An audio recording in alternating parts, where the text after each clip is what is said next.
여러분 안녕하십니까? 내년 총선을 석 달여 남겨두고 정치권이 요동치고 있습니다. 국민의힘 비대위원장을 누가 맡을지와 이준석 전 대표 탈당과 신당 창당 여부가 변수로 떠오른 상황에서 공천 과정에 TK 현역 의원 교체 폭이 훨씬 커질 것이란 전망이 나오고 있습니다. 황상현 기자의 보도입니다.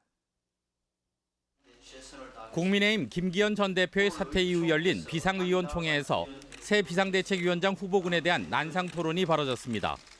한동훈 법무부 장관과 원희룡 국토부 장관, 김한길 국민통합위원장 등이 거론됐고 찬반 설전이 이어졌습니다.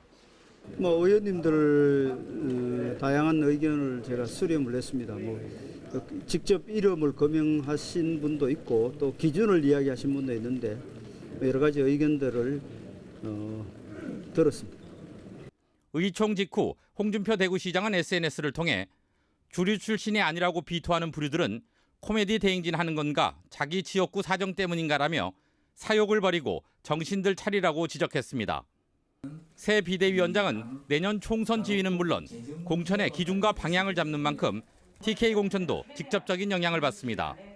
여기에다 이미 친윤계 핵심인 부산의 장제원 의원이 불출마하고 울산의 김기현 대표가 사퇴한 데다 추가로 친윤계나 중진 의원의 불출마나 험지 출마가 이어지면 TK 정치권에 대한 희생 내지 쇄신 압박은 더욱 커질 수밖에 없습니다.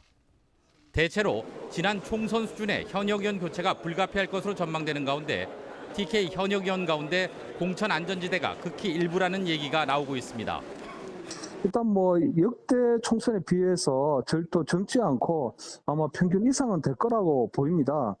다만 지난 총선과는 좀 다른 게 그때는 우리 어떤 중앙 정치권이나 또는 우리 청와대 대통령실의 어떤 그런 추천 인사들이 좀 많이 있었는데 지금은 그런 것들이 좀 과시화되어 있지는 않은 상황이죠. 이런 가운데 대통령실 전 현직 참모진과 장차관 인사 10여 명이 TK 출마를 준비 중인 것으로 알려지고 있어 어느 정도 영향력을 가질지 관심이 쏠립니다.